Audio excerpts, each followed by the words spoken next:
Assalamualaikum warahmatullahi wabarakatuh. Apa kabar Bunda? Kali ini admin akan melanjutkan kisah yang berjudul Surga yang Terluka di Usia Senja. So, jangan lama-lama, let's check it out. Suara Bu Ratna melengking, memantul di dinding ruang tamu yang luas. Ruangan dengan sofa kulit putih mahal dan lampu gantung kristal itu seakan jadi saksi bisu pertengkaran yang tak terhindarkan. Erik yang mengenakan kaos lengan pendek dan celana santai berdiri di depan ibunya dengan wajah merah padam. "Jangan lempar kesalahan ke aku dong, Bu. Dari awal ibu juga terlalu yakin ayah itu bakal mati cepat. Otomatis semua harta jatuh ke tangan kita pewarisnya. Ibu yang bisa lebih dekat dengan ayah, kenapa nggak bertindak cepat juga?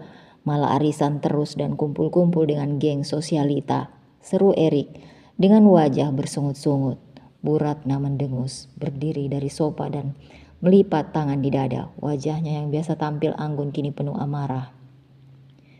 "Kita sudah tinggal di rumah ini lebih dari 10 tahun, Erik. Aku yang mengurus rumah, perusahaan, semuanya. Kau yang sibuk pesta, klub malam, mobil sport. Tapi sekarang kita mulai panik karena anak haram itu muncul dan tiba-tiba dipanggil cucu. Anak haram sialon." Erik tampak membentak ruang kosong di depannya. Kenapa sekarang dia baru muncul? Dengan semua kesedihan, mencari simpati.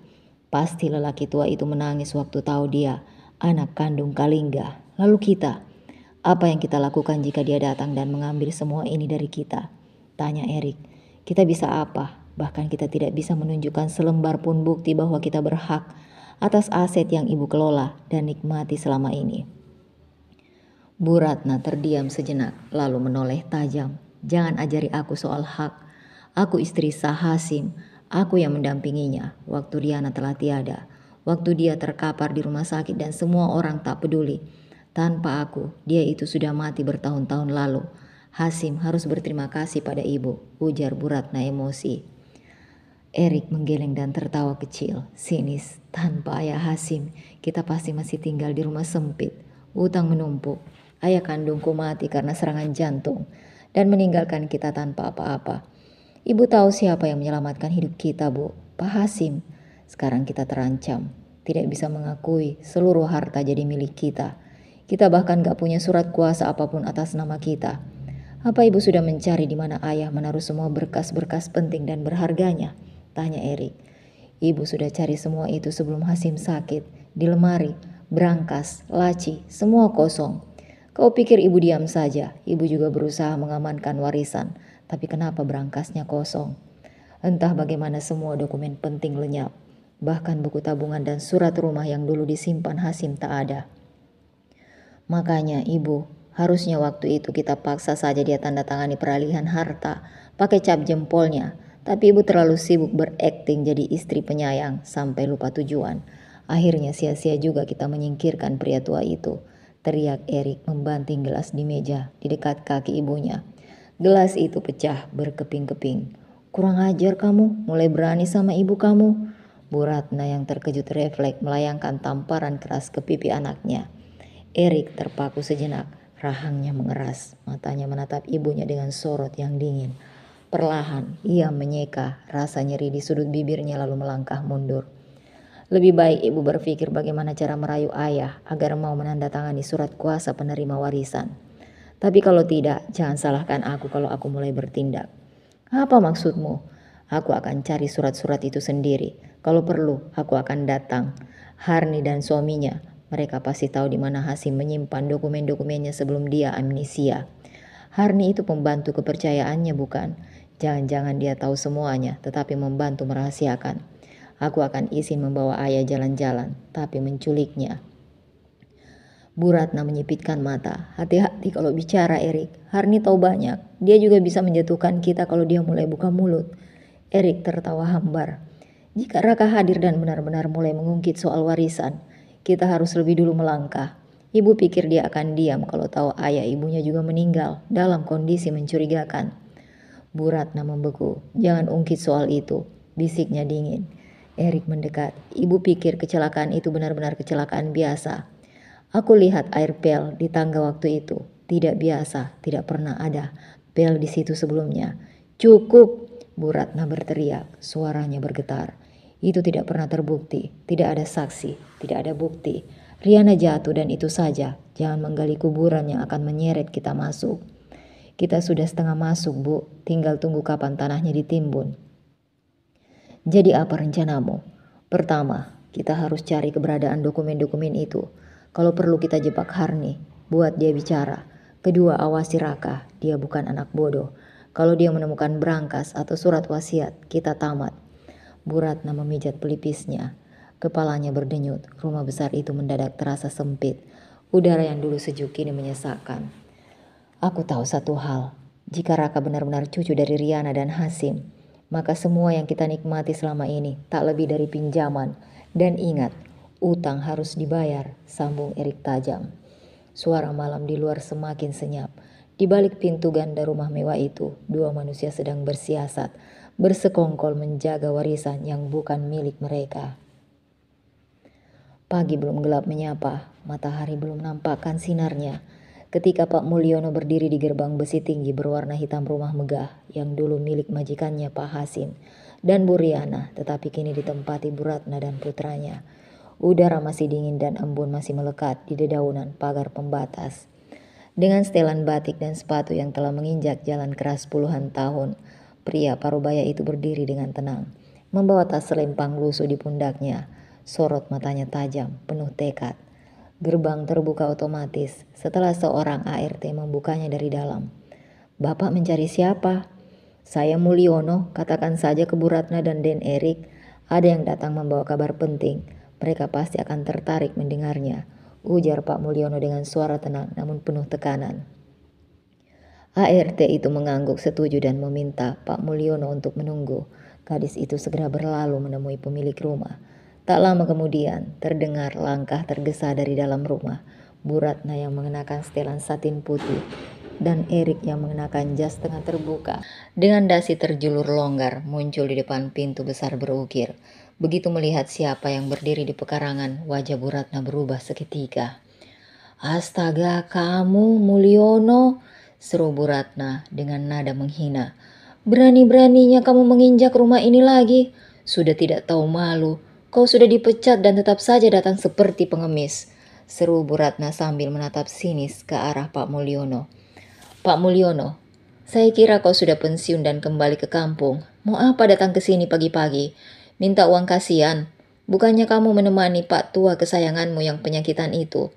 Yang mati segan, hidup tak mau itu, sindir Erik dengan nada menghina. Pak Mulyono hanya tersenyum semirik dan menyeringai kecil. Tatapannya tak bergeming, tak terpancing dengan ulah ibu dan anak itu. Saya tidak datang minta belas kasihan. Justru karena saya kasihan dengan kalian berdua, makanya saya datang kemari membawa kebenaran. Dan ini pasti menjadi kabar buruk bagi kalian. Aku tak ingin mendengar ocehanmu, aku sibuk, pergi kamu. Sebelum aku panggil satpam dan menyeretmu keluar dengan kasar.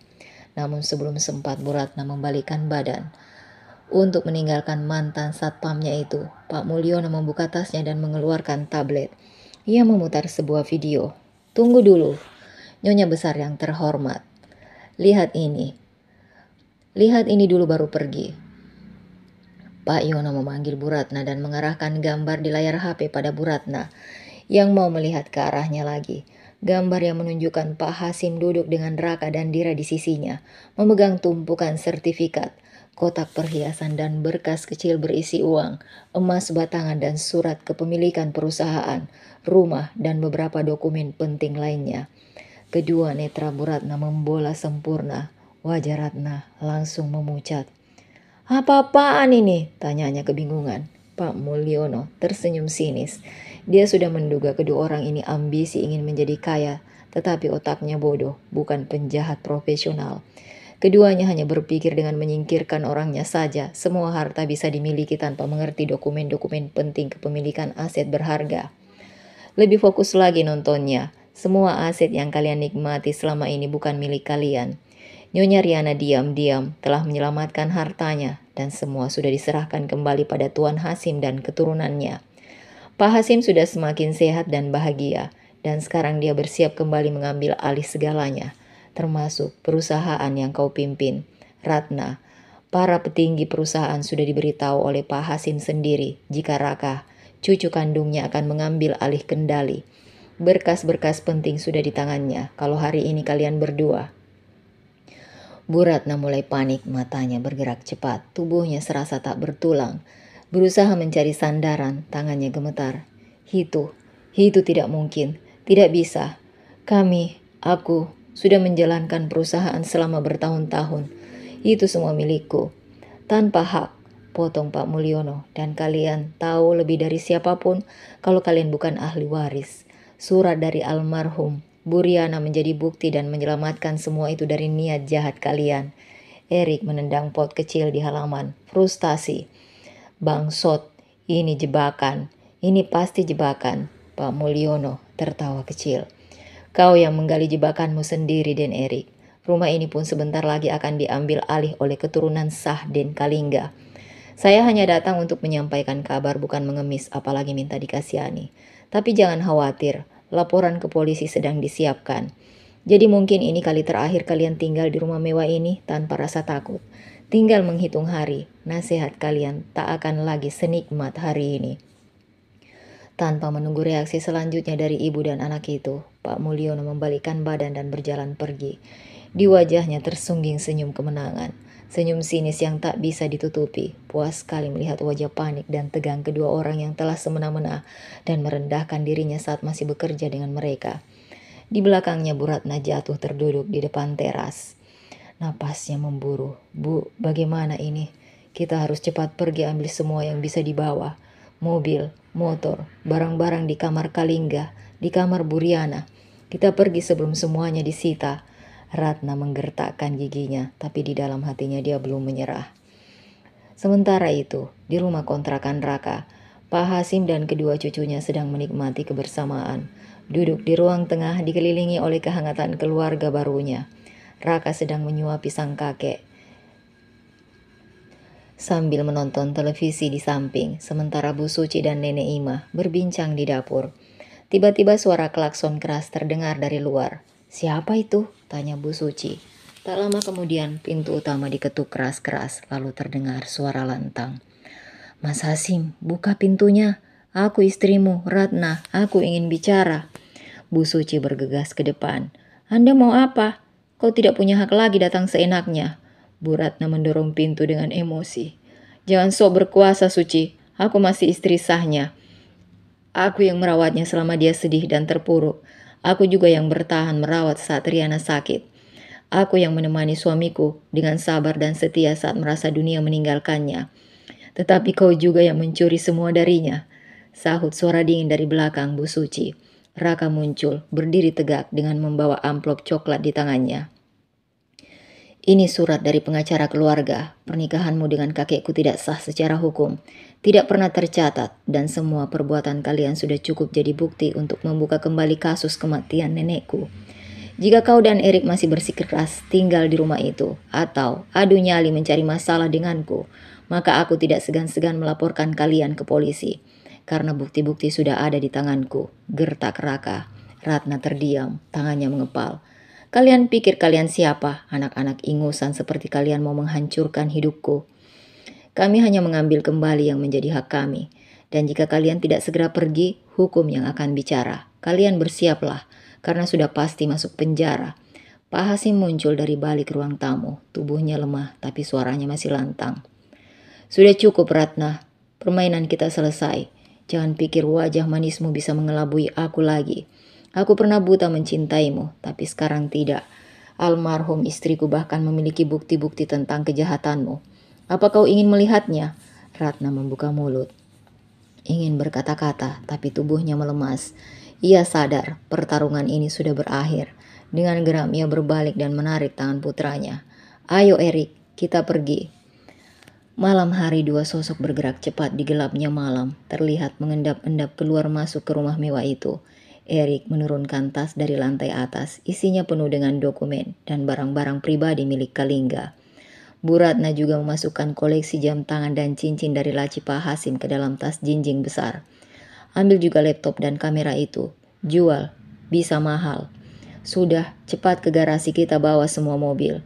Dua mobil melaju cepat dari garasi, diikuti motor besar yang biasa dipakai almarhum Kalingga.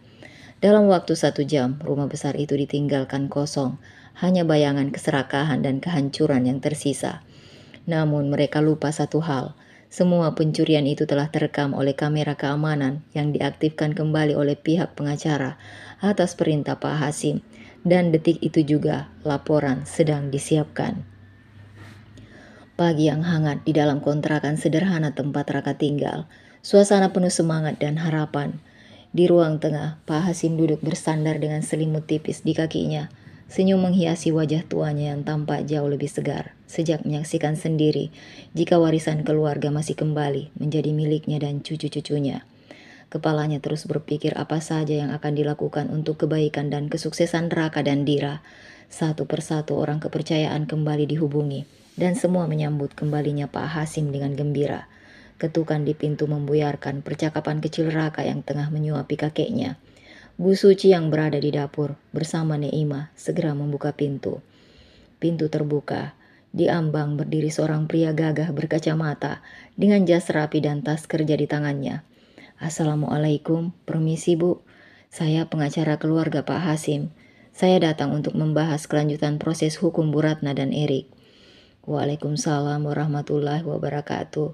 Oh, Pak Gonggo ya? Iya Pak, silahkan masuk. Bu Suci membuka pintunya semakin lebar dan melangkah mundur agar tamu bisa masuk dengan leluasa.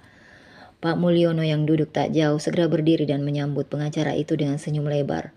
Waalaikumsalam, akhirnya Pak Gonggo datang juga. Mari, silahkan masuk. Pak, saya sudah siapkan semua yang dibutuhkan, sambut Pak Mulyono dengan ramah, mempersilahkan tamunya masuk dan duduk di ruang tengah. Raka mengangguk pada sang pengacara keluarga, menghampiri dan berjabat tangan, lalu ikut duduk di kursi ruang tengah yang segera dijadikan tempat pembahasan penting.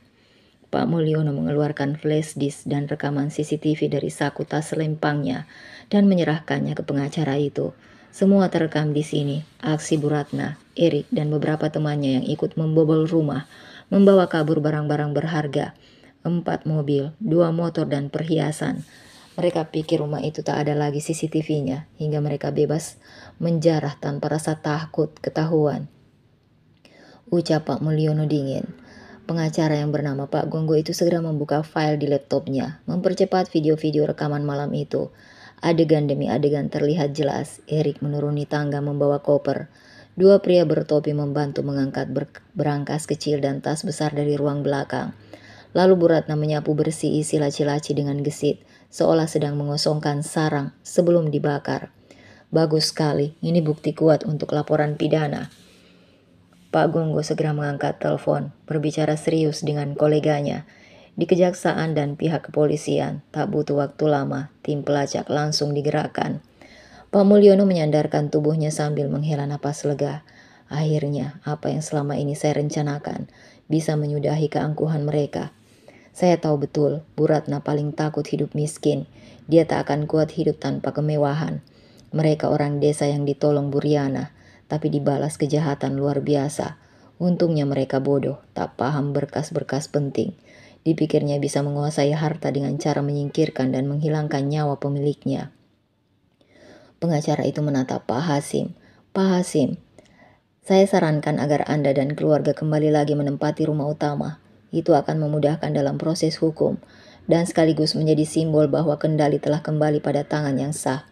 Kami juga akan menyelidiki kasus meninggalnya Bu Riana dan putra Bapak, Nak Kalingga dan istrinya, untuk memperberat hukuman Bu Ratna dan Erik, juga orang-orang yang sudah membantu kejahatannya.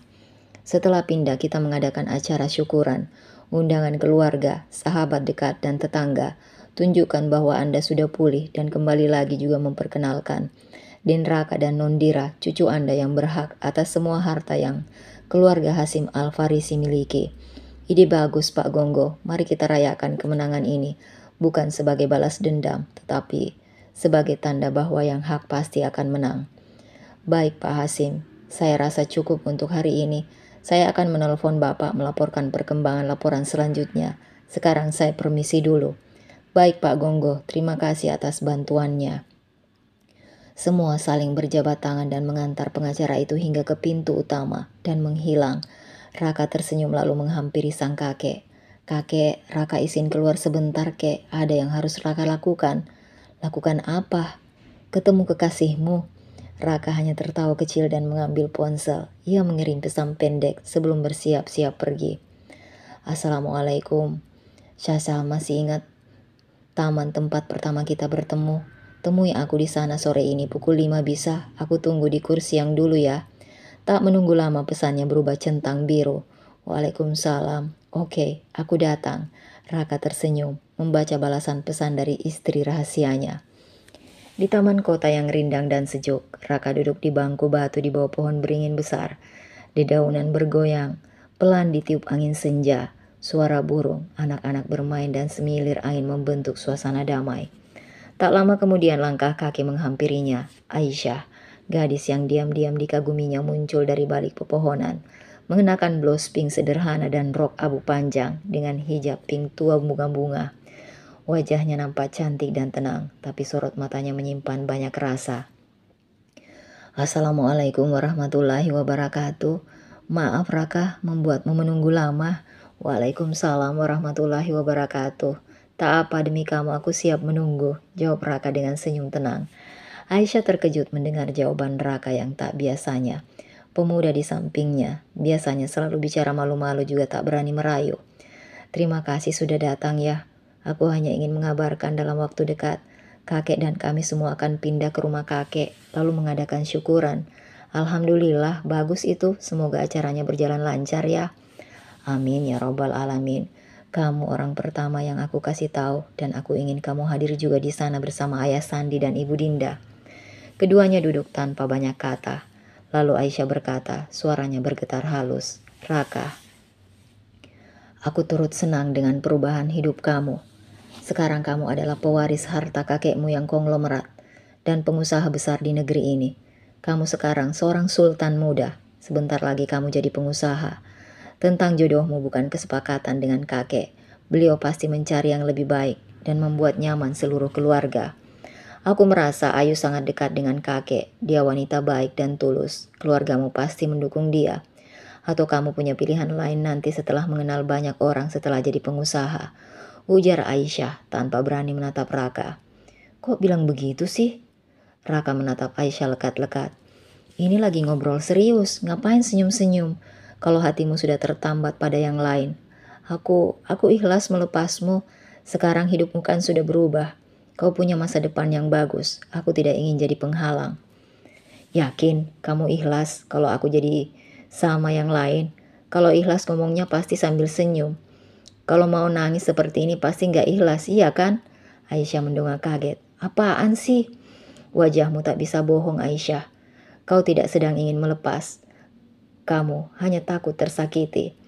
Kalau aku jujur mungkin iya, aku mulai menyukaimu. Tapi aku bingung. Aku tak seramah dan suluwes Ayu saat melayani dan mengurus kakek. Ke kamu juga dia super perhatian sekali. Jangan khawatir, kamu hanya belum terbiasa dan masih menjaga rahasia hubungan kita. Kalau semuanya sudah tahu, kamu juga bisa seluwes dan seramah Ayu pada kakek. Dira dan nenek saja sangat menyukaimu. Jangan khawatir ya, karena aku gak akan pindah ke lain hati. Di hati ini hanya untuk satu istri. Aku ingin ke rumah Pak Sandi dulu sebelum acara syukuran di rumahku. Aku ingin memperjelas semuanya. Aku mau melamarmu lagi. Kamu mau kan jadi milikku secara resmi? Tanya Raka serius sambil menggenggam tangan istri rahasianya. Tatapannya penuh kelembutan, menatap wajah gadis cantik di sampingnya. Tangannya terasa dingin. Astaga, inikah rasanya jatuh cinta? Tapi akhirnya ia mengangguk kecil. Kalau begitu, nanti malam aku akan datang ke rumah orang tuamu, meminta izin menikahimu lagi, disaksikan semua keluarga besar kita.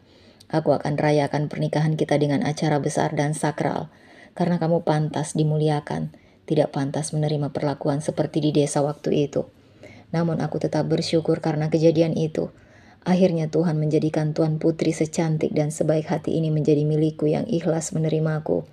Dari bukan siapa-siapa hingga menjadi siapa. Aku umumkan juga rencana pernikahan kita di acara syukuran. Aku ingin semua orang tahu bahwa kau adalah orang yang diam-diam menyemangati hidupku. Bisik Raka. Aisyah tak bisa menyembunyikan senyumnya. Hatinya dipenuhi bunga-bunga asmara. Baru pertama kali ini dia merasakan rasanya cinta dan jatuh cinta. Tapi tak jauh dari mereka sepasang mata pria tajam mengintai dari kursi pengunjung dekat pohon. Dia Anjar, anak pertama Bu Lestari. Pria itu menyaksikan semuanya dengan amarah yang mendidih. Setelah Aisyah pamit pulang, tak mau diantar, Anjar keluar dan menghampiri Raka yang masih berdiri menatap kepergian sang pujaan hati. "Hebat kau ya." Raka terkejut. "Tua muda, digasak semua, sekarang gadis muda pun kau rayu. Kemarin-kemarin ibuku, apa kau nggak punya malu?" Raka menghela napas panjang. "Mas Anjar toh, maaf mas, hatiku lagi bahagia. Aku lagi nggak ingin berdebat, apalagi sampai bermusuhan dengan cara kamu atau saudaramu. Bahkan aku sudah rencanakan akan mengundang Ibu Lestari dan kalian semua ke acara syukuran di rumah kakekku. Bawa istri dan anak Mas Anjar juga. Saya harap Mas Anjar dan saudara lainnya juga bisa datang. Semoga kita semua bisa berdamai dengan diri kita." Anjar mengepalkan tangan tapi tatapan Raka tenang tak gentar. "Kau pikir kami sudi datang ke kontrakan kumuhmu? Yang ada istriku jijik nanti. Anda akan menyesal jika tidak datang, karena ada pernikahan aku di acara itu.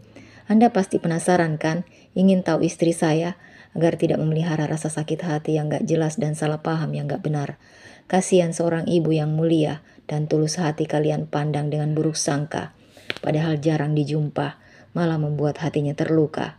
Raka meninggalkan Anjar yang masih bergeming dan bingung di tempat.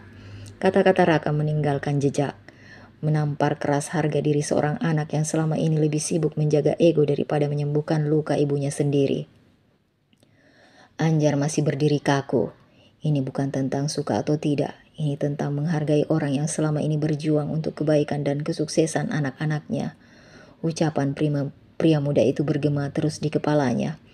Tapi di hari tuanya bukan senyum bahagia yang didapatnya, tapi tangisan pilu seperti kehilangan rasa bahagia. Sementara aku merasa iri pada mereka yang masih memiliki orang tua. Aku merindukan pelukan ibuku, ingin membahagiakannya, namun Yang Maha Kuasa telah mengambil keduanya, tak memberiku kesempatan untuk membahagiakan, bahkan sekedar satu ucapan terima kasih, karena telah mempertaruhkan nyawa melahirkanku juga merawat, hingga kaki ini mampu berdiri dan menghadapi kerasnya kehidupan. Satu kata pun belum sempat terucap dari bibirku. Jangan sampai Mas Anjar merasakan seperti yang aku rasakan, sakitnya merindukan orang yang telah tiada. Tetapi saat masih ada kita abaikan. Bagaimana bila kejadian ini terulang lagi? Kita sendiri yang mengalami hal seperti ini. Tiba-tiba dadanya berdenyut aneh. Ada amarah tapi juga rasa bersalah yang tak bisa ia tolak. Istrinya Astrid yang sejak tadi duduk di ayunan bersama kedua anak mereka, Atta dan Aurel, menyadari sikap aneh dan perubahan raut wajah suaminya. Astrid melangkah menghampiri suaminya yang masih berdiri terpaku. "Mas, kenapa melamun begitu? Siapa tadi yang kamu ajak bicara?" Anjar berpaling. "Raka? Raka? Oh, pemuda yang tinggal di desa serumah sama ibumu itu ya? Apa dia bilang sesuatu yang bikin Mas seperti ini?" "Dia hanya mengatakan tentang ibu, membuatku merasa tak nyaman. Ada merasa bersalah. Lalu, Mas mau apa setelah merasa bersalah?" Anjar menggertakkan giginya. "Tapi aku nggak bisa biarin anak-anakku tumbuh dengan contoh bahwa seorang anak boleh melawan dan membuang ibunya. Aku harus temui ibu sekarang." Astrid tanpa ragu, tapi ia patuh pada keinginan suaminya. "Baik, kalau masih mau ke rumah ibu sekarang aku temani. Tapi kalau memang mau ketemu, jangan cuma datang dengan tangan kosong. Kita bawa sesuatu. Setidaknya tunjukkan bahwa kita datang dengan niat baik. Jangan sampai ibu marah lagi." Anjar mengangguk cepat, lalu ia mengajak keluarganya ke mobil, dan setelah segera menuju toko oleh-oleh terdekat, ia membeli sekotak besar kue kesukaan ibunya, 2 potong baju daster baru dan beberapa jajanan tradisional kesukaan sang ibu yang dulu sering ia makan saat kecil. Sambil mengemudi hatinya terus berkecamuk, antara takut, rindu dan rasa bersalah bercampur jadi satu. Mobil mereka akhirnya sampai tujuan. Anjar turun dari mobil mewahnya, berjalan menuju rumah kecil yang ditinggali ibunya, memandangi pintu kayu yang terlihat jauh dari kemewahan rumahnya sendiri. Tapi entah kenapa, di tempat sederhana ini ada sesuatu yang membuat jantungnya berdebar. Astrid dari sejak mobil suaminya berhenti, nampak terkejut saat melihat mobil suaminya berhenti di perkampungan kumuh yang padat rumah-rumah sederhana sekali. Ingin rasanya menutup hidung karena aroma bau comberan yang tak sedap baunya. Kita bareng-bareng ketuk pintu ya mas. Mungkin ibu sudah istirahat, ini kan sudah malam kalau buat orang tua. Astrid berkata lembut. Anjar mengangguk. Tak menunggu lama, terdengar langkah dari dalam. Muncul wajah Bu Lestari dari balik pintu dengan daster lusuhnya.